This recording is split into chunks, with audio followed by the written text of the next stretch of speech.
Westminster, the home of British politics, is united in grief. The former Prime Minister Theresa May, who is still a very active and busy Member of Parliament, described it as a tragic day for democracy. My thoughts and prayers are with David's family, she says, a decent man killed in his own community. The Foreign Secretary, Liz Truss, says she's devastated and called Sir David a lovely man and a superb parliamentarian. And those tributes cross party lines, with the Labour opposition leader Sir Keir Starmer saying, "Let us come together in response to these horrendous events. We will show once more that violence, intimidation and threats to our democracy will never prevail over the tireless commitment of public servants simply doing their jobs." Joining me now is the former MP Harvey Proctor, Sir David's predecessor in Parliament for Basildon. Harvey Proctor, thank you. So, the one thing comes across is, the nature of Sir David Amess. What's your recollection? I first met Sir David in 1983 when he was selected to be the Conservative candidate to fight the 1983 general election in Basildon. I had been the Conservative and Unionist Member of Parliament for Basildon since 1979. That constituency was very large and it was divided into two. I took the Billericay part of the constituency. David was the candidate for Basildon, a much thinner majority on paper than mine. I went to help him fight the Basildon seat in 1983.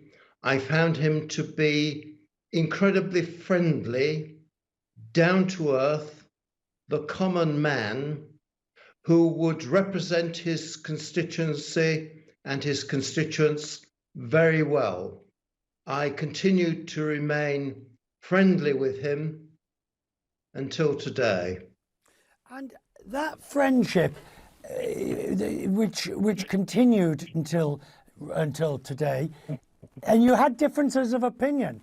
I mean, obviously, his views on LGBT issues would have been at variance with your own, and yet the nature of friendship in British politics is that men and women of good faith can come together and agree to disagree. Indeed, we both shared full support for Mrs. Thatcher's prime ministership and government in the 1980s. On some issues, we fully agreed. For example, on the need to leave the European Union. But on other issues, we might have disagreed personally.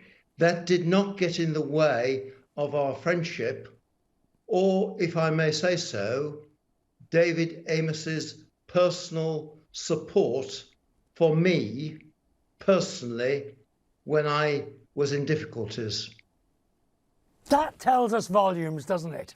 That speaks about the person, because Harvey Proctor, you better than most will know that when scandal and troubles come calling, you find out who your real friends are, and everybody else evaporates into some fear of worrying about their own political reputation. But he stood with you. He was a friend. He was.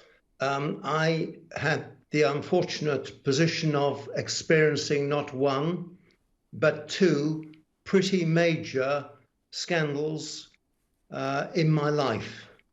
I survived both of them with the friendship of a few limited people, and I am proud to be able to say Sir David was one of them. That's right. That's in a I'm hearing a lot of wonderful words from many politicians, but what you're telling me tonight, Harvey Proctor, is much more important in it, because you're telling me how he actually related and integrated, not just some political nice speak, if you will. You'll be missing him. Yes, we were still in conversations and still dealing with issues together. And I was expecting soon to meet him and another member of Parliament for lunch or dinner at the House of Commons. He was a genuine, honest, down-to-earth man who made a wonderful member of Parliament. He was very supportive of his constituents. He held surgeries, as I used to do, on a regular weekly, bi-weekly visit to me personally and to him personally.